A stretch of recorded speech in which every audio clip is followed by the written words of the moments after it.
자, 오늘은 저번 시간에 이어서 두 가지 실험을 더 할 거예요. 우리 지금 질량 보존 법칙에 대해서 배우고 있고, 정말 질량이 보존되는지 이것을 증명하기 위해서 실험 하나하나 배우고 있습니다. 저번에 배운 게 모양 변화 실험. 종이를 찌는데도 질량이 보존되는가? 보존됐죠? 그 다음에 앙금 생성 반응 실험. 앙금 생성이 됐어요. 질량이 만들어졌는데도 불구하고 고체가 만들어졌는데도 불구하고 질량이 보존됐는가? 보존되었죠? 자, 오늘은 두 가지 실험을 더 할 건데 이것도 역시 질량이 유지되는지 한번 같이 알아보도록 하겠습니다. 첫 번째 실험은 탄산수소 나트륨이에요. 탄산수소 나트륨. 자, 탄산수소 나트륨은 여러분들 베이킹 하는 친구들은 알겠지만 베이킹소다의 주 원료입니다. 그래서 우리 베이킹소다를 넣고 반죽을 한 다음에 불에 구우면은 빵이 막 부풀죠? 부풀죠? 이 부푸는 이유는 그 안에 기체가 발생했기 때문이에요. 자, 이러한 탄산수소 나트륨을 이번에 우리가 식초에 넣어볼 거예요. 탄산수소 나트륨이 식초를 만들면은 기체가 확 발생하는데, 이렇게 기체가 발생하는 실험에서도 과연 질량이 보존될까? 이거 알아볼 겁니다. 저번 시간에는 앙금 생성, 고체가 만들어지는 실험에서도 질량이 보존됐죠. 그런데 과연 기체가 발생하는 실험에서도 질량이 보존되는지 그걸 한번 같이 알아보도록 하겠습니다. 이번엔 탄산수소 나트륨과 식초를 섞어보는 실험을 할 거예요. 자, 지금 선생님이 페트병에다가 탄산수소 나트륨 그 가루를 넣었어요. 지금 덩어리째 있는데 가루를 넣었어요. 그 다음에 두 번째로는 얘가 바로 여기 있는 식초입니다. 양조 식초. 자, 얘는 지금 시큼시큼한 냄새 나는 그 양식초, 너네가 알고 있는 그 식초 맞아. 그 식초예요. 그 신맛을 내는 그 식초. 이거 두 개를 내면은 화학 반응이 일어나는데, 과연 반응하기 전과 반응 후에도 정말로 우리가 알고 있는 질량이 보존이 되는가 안 되는가, 이거를 한번 알아보도록 하겠습니다.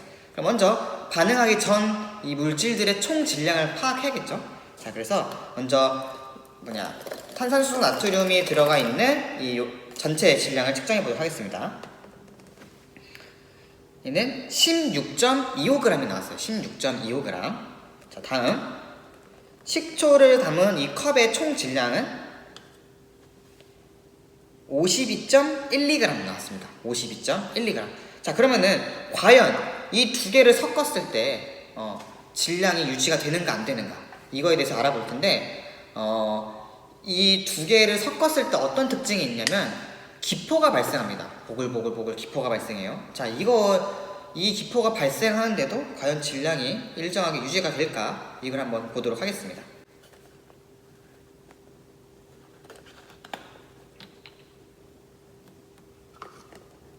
두 개를 섞어야겠죠? 두 개를 섞어서 보여줄게요.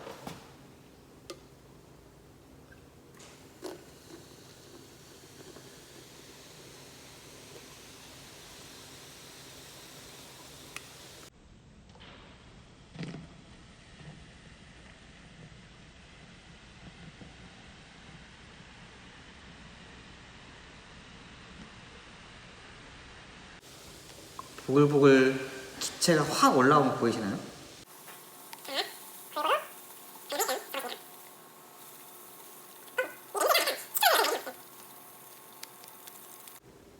자, 지금 거의 다 반응을 했습니다. 이 반응이 완료된 이거를 다시 여기 넣었을 때 과연 질량의 변화가 있는지 없는지 한번 보도록 하겠습니다. 아까 컵이랑 뚜껑도 같이 질량을 측정했기 때문에 같이 넣어야겠죠? 그래서 얘네들도 같이 넣어줄게요. 이렇게 올려서 했더니 66.81g이 나왔네요. 66.81g. 자, 반응하기 전 두 개의 질량의 합보다 훨씬 적었죠? 자, 이거는 질량이 보존되지 않았네. 그죠? 질량 보존 법칙에 의하면은 반응 전과 반응 후에 이 총 질량이 똑같아야 되는데, 지금 반응의 총 질량이 달라졌습니다. 반응물과 생성물의 질량이 달랐어요. 이 이유는 뭘까요? 이렇다면은 질량 보존 법칙은 틀린 법칙인가? 법칙이 아닌가? 이렇게 고민할 수 있죠? 하지만 이것은 질량 보존 법칙이 성립이 되는 실험입니다. 이상하죠? 이거에 대해서 선생님이 바로 설명해 드리도록 할게요. 봤죠? 탄산수소 나트륨과 식초를 결합했더니 질량이 보존되지 않고 오히려 질량이 감소했습니다. 와, 선생님 뻥까 찼네요. 이렇게 얘기할 수 있죠. 하지만 뻥카가 아닙니다. 거짓말이 아니에요. 이 두 개를 통해서 질량을 측정했을 때 질량이 감소한 이유가 있습니다. 그거를 한번 같이 알아보도록 할게요. 자, 이렇게 탄산수소 나트륨은 식초랑 만나서 이산화탄소랑 H2O랑 아세트산 나트륨이라는 물질을 만들어내게 됩니다. 자, 근데 왜 질량이 감소했느냐 한번 볼게요. 자, 참고로 이 발생일 때 나왔던 이 이산화탄소는 기체입니다. 기체예요. 그 다음에 물도 기체가 발생한 수증기, 기체가 발생한 거예요. 자, 기체가 발생한 건데 우리가 질량을 측정할 때 기체가 밖으로 나간 것까지 질량을 측정할 수 있나요? 우리가 아까 보면 알겠지만 뚜껑을 연 채로 우리가 섞었어요. 탄산수 나트륨이랑 식초를 뚜껑을 연 채로 섞었더니 기포가 막 생기면서 밖으로 나갔죠. 자, 여러분들 중요한 게 이거예요. 기체는 질량을 측정할 수가 없어요. 이렇게 열려있는 상태에서는. 이걸 열린 개라고 하는데, 이런 열린 개의 상태에서는 기체가 밖으로 나가니까 질량을 측정할 수가 없어요. 그러다 보니까 우리가 전자적으로는 뭘 측정했냐면 지금 탄산수 나트륨이랑 식초를 측정했어요. 맨 처음에 반응하기 전에. 그리고 반응하고 나서는 얘네들은 밖으로 나가서 측정을 못했고 이 아세트산 나트륨만 측정을 한 겁니다. 그러니까 반응 전에는 전부 다 측정했는데 반응 후에는 기체로 된 애들은 측정하지 못하고 남아있는 애로만 측정하다 보니까 질량이 감소한 것처럼 보입니다. 이해됐나요?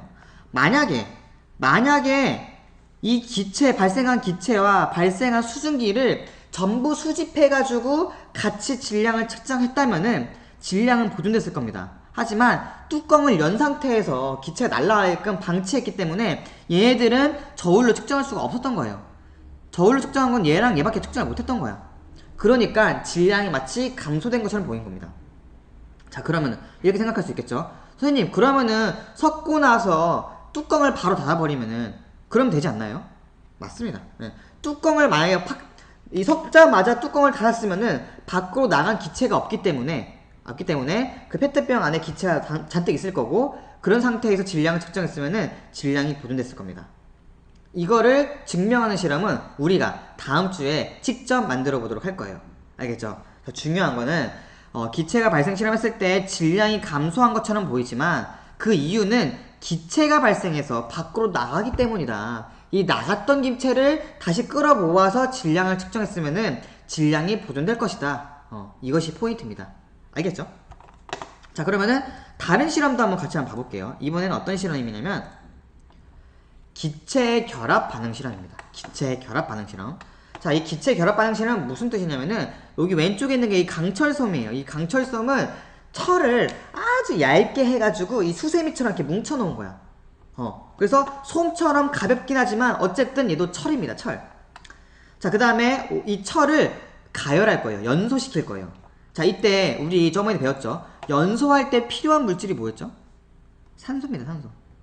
그래서 가열을 하게 되면은 이 강철섬이 산소랑 만나가지고 반응을 하는데, 자, 이 반응도 과연 질량이 유지될 것인가? 이걸 한번 같이 알아보도록 하겠습니다. 영상 같이 한번 봐볼게요. 자, 그럼 이제 이거를 연소를 해볼 건데, 연소할 때는 토치로 할 거예요. 굉장히 위험하기 때문에 집에서는 절대 하면 안 됩니다. 자, 선생님도 이거 실험할 때 장갑을 꼭 끼고 하니까 불을 사용할 때는 되게 조심해야 됩니다.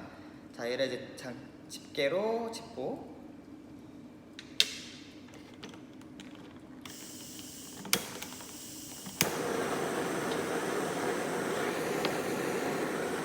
가열을 하면은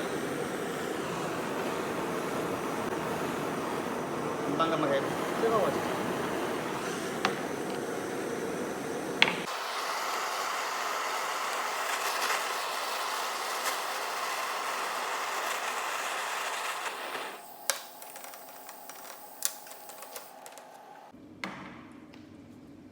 이제 질량이 어떻게 변하는지 한번 볼게요. 지금 외관만 봐도 완전히 색깔이 달라졌어요. 이게 원래 색깔이었는데 이렇게 훨씬 더 진해졌죠. 자, 그럼 이제 이거를 질량을 측정 한번 해볼게요. 55.07g 질량이 증가됐어요. 질량 보존의 법칙에 의하면은 질량이 감소하지도 않고 증가하지도 않고 일정해야 되는데 지금 오히려 질량이 증가했죠. 그러면 과연 이거는 질량 보존 법칙에 성립되지 않는 걸까요? 같이 한번 설명해 보도록 하겠습니다. 자, 강철섬을 연소했더니 질량이 증가한 것도 감소하지도 않았고 유지되지도 않았고 이번엔 오히려 증가했습니다. 아니, 기체 발생 실험을 통해서 질량이 감소한 거는 나간 기체 때문이라는 걸 이제 알았는데 얘는 오히려 질량이 증가했습니다. 응? 이거 왜 그런 거지? 이상하죠? 이것도 한번 같이 우리가 반응식을 통해서 확인해 보도록 하겠습니다. 자, 강철섬은 철이기 때문에 원소가 Fe입니다. 원소 기호가 Fe입니다. 그리고 가열을 했죠. 가열했다는 얘기는 산소와 결합시켰다는 얘기이기 때문에 여기 산소 기체를 넣었어요. 자, 그래서 철과 산소를 결합시켜서 가열시켰더니 어떤 일이 발생하느냐? 철이 산소랑 결합해서 새로운 분자를 만들어냅니다. 자, 이거 보세요. 왼쪽에 철도 2개 있고 산소도 2개 있죠. 그 다음에 오른쪽도 철 2개고 산소 2개야. 원자의 개수와 종류의 변화가 없죠. 이 상태에서 산소를 만났더니 이러한 화합물이 만들어진 거예요. 이때 질량이 왜 증가된 것처럼 보였냐? 그 이유는 아까랑 똑같아요. 기체는 저울로 측정할 수 없기 때문입니다. 애초에 우리가 전자저울에 올려놓은 거는 강철섬 뿐이었어요. 근데 얘가 가열시켰더니 산소가 결합돼가지고 이 강철섬이 무거워진 것 뿐이야. 만약에 이 철과 반응했던 산소까지도 함께 모아서 질량을 측정했다면은 반응 전과 반응 후에 총 질량을 같을 겁니다. 그런데 이번 실험에서 우리가 질량을 측정했던 거는 이 강철섬만 측정했지 이 공기 중에 있는 산소는 질량을 측정하지 않았어요. 그렇기 때문에 우리는 이 질량과 이 질량만 보고 마치 질량이 증가한 것처럼 보인 거지만 실제로는 얘의 질량까지 포함한다면은 반응물과 생성물의 질량은 똑같다라는 것을 알 수 있습니다. 그렇기 때문에 이것은 질량 보존 법칙이 성립이 된 거죠. 그죠? 그래서 애초에 실험을 할 때 강철솜과 산소를 같이 묶어놔서 닫힌 상태로 질량을 측정했다면은 아마 질량이 동일했을 겁니다. 근데 우리가 실험을 할 때 아까 실험 봐서 알겠지만 그냥 공기 중에다가 가열을 시켰잖아. 그러니까 공기 중에 있는 산소랑 결합시킨 거기 때문에 이 애초에 질량을 측정할 때 얘랑 산소랑 같이 측정할 수 없어가지고 질량이 감소한 것처럼 보였던 겁니다. 정리를 한번 해볼게요. 탄산수소 나트륨 이 실험에서는 얘네들이 기체였다고. 근데 우리가 전자저울로 측정한 거는 얘랑 얘를 측정했던 거고 반응 후에는 얘만 측정했던 거예요. 다 측정하지 않고 기체를 제외한 나머지 얘만 측정하다 보니까 마치 질량이 감소한 것처럼 보였는데 실제로 이 기체의 질량까지 측정했다면은 질량이 보존된다는 것을 알 수 있었습니다. 다음, 강철솜의 연소 실험도 우리가 질량을 강철솜과 산화된 강철솜만 측정했기 때문에 마치 질량이 증가한 것처럼 보이지만 실제로 반응에 참여했던 이 기체까지도 질량을 측정했다면은 질량이 보존된다 이 얘기입니다. 이해되셨죠?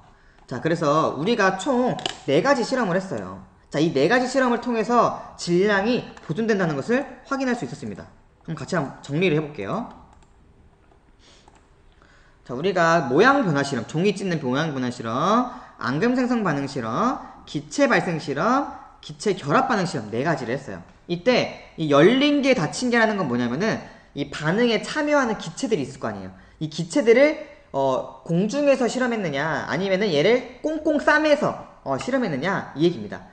그냥 평상시 이런 상태에서 실험했으면 그냥 열린 개고 그 다음에 꽁꽁 싸맨 뭐 봉투나 박스 안에 그 기체를 다 담은 상태에서 실험했으면 걔는 닫힌 개입니다. 자, 이때 모양 변화 실험은 열린 개에서 했어도 질량이 보존이 되었죠. 질량이 보존되었습니다. 닫힌 개는 당연히 보존됐겠죠. 아무 상관없었습니다. 앙금 생성 반응도 열린 개에서 충분히 질량이 보존된다는 것을 확인할 수 있었습니다. 앙금이 형성돼서 고체가 만들어지더라도 발생 전과 그러니까 실험에 사용된 반응물이나 생성물에 기체가 없기 때문에 열린 개에서도 반응이 보존된다는 걸 알 수가 있었어요. 닫힌 게도 마찬가지고, 그러니까 질량이 보존된 거죠. 근데 이 기체 발생 실험, 공사를 해서, 잠깐 시끄러워요. 기체 발생 실험, 우리가 식초랑 탄산수소, 나트륨을 넣었을 때 기체가 발생해서 그냥 반응물에는 기체가 없었는데 생성물에 기체가 발생하다 보니까 이 기체의 질량까지 측정하지 못해가지고 열린 계에서는 질량 보존이 안 되었습니다. 하지만 뚜껑까지 닫고 혹은 꽁꽁 싸맨 상황에서 실험을 했다면 질량이 보존된다는 걸 알 수 있어요.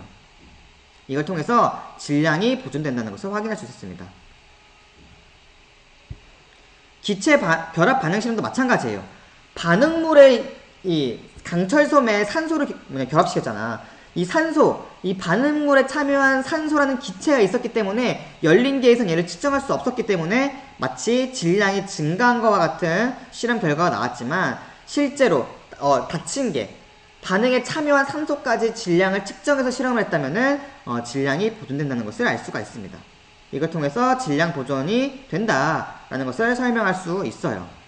그래서 물론 열린 계일 때는 기체의 질량을 측정하지 못했기 때문에 질량 보존이 된 것처럼 보이지 않았지만 실제로 반응에 참여한 애들을 질량까지 측정해서 실험을 하면은 전부 다 질량이 보존된다는 것을 알 수가 있었습니다.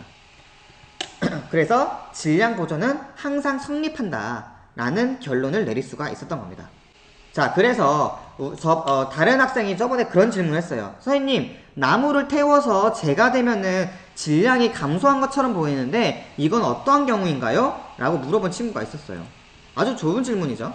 나무를 태우면은 재가 되게 가벼워지죠. 하지만 이것도 질량 보존이 성립됩니다. 그 이유는 무엇일까요? 그죠? 나무를 태웠을 때 나왔던 그 수많은 연기들, 그 연기들까지 질량을 측정하지 않았기 때문에 마치 감소된 것처럼 보입니다. 하지만 그 연기까지 다 측정하는 닫힌 계에서 실험을 했다면은 질량은 보존된다는 것을 확인할 수 있습니다. 이해됐죠?